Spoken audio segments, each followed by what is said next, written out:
Okay, we had to do some emergency open heart surgery on the PM-940. You can see here is the new bearing. This is the one that was in here. The the shielding here or whatever came down, or came off somehow, or started peeling down and got caught in the main drive gear, which caused our machine to our controller to start pulling like a circuit overload.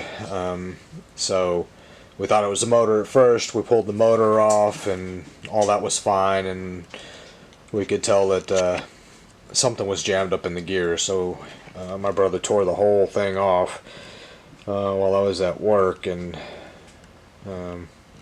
got a new bearing. We got that in. So we're I'll have a video here of the inside of the machine. We're gonna put it back together here shortly. Okay, here you can see the bearing race that came off and got caught in the gears.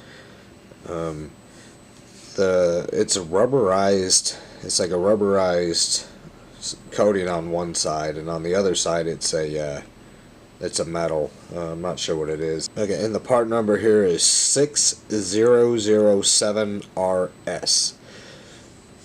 You can see here on the bearing that it's completely missing. You can actually see down into the actual ball bearings there.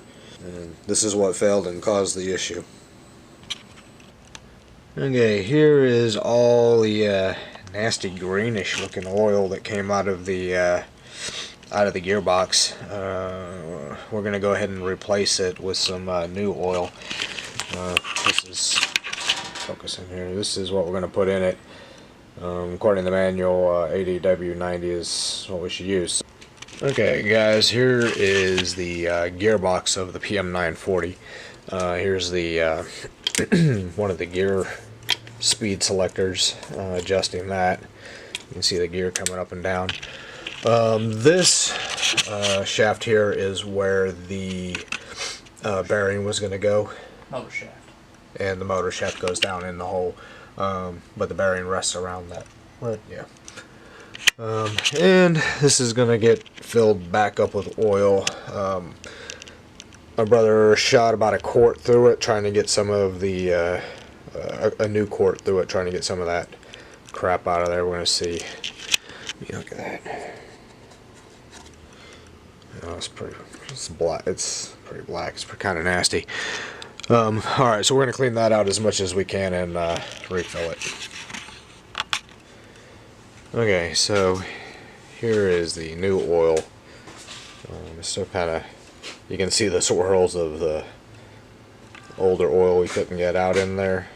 The light sea green oil looking color is the new oil. You can actually see down through it. The other stuff was pretty thick and dark. Alright, we're going to go ahead and try to put the head back on it. Okay, so this one, and this one are the bolts that have to come out to remove the head. There's a key that has to be dropped in between. There's a keyway that has to fit in between here and the shaft when you put it down, which is kind of fiddly. We've replaced the motor before. Alright, we got to put that back on. Alright guys, we haven't tested this yet at all. We're going to test it with this. Jeremy, hit F5 on there.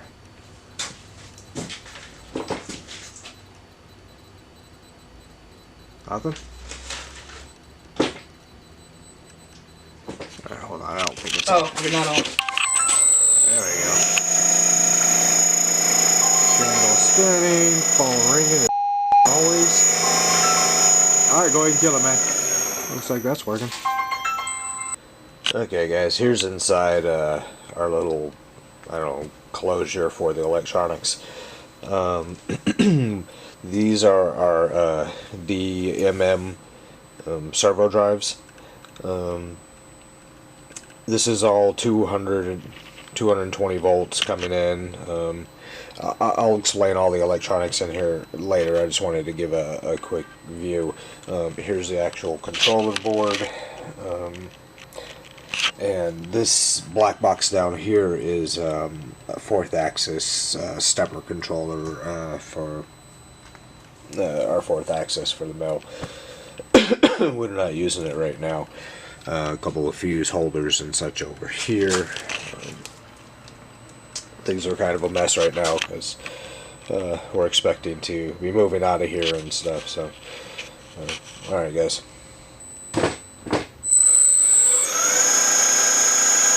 It actually sounds quite a bit smoother than I feel like it does. I have to go back and listen to the other videos, but I feel like it was more of like a kind of a clattering sound before.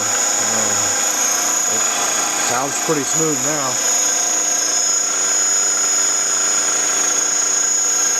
There's all the freaking amazing putty work they did on this thing.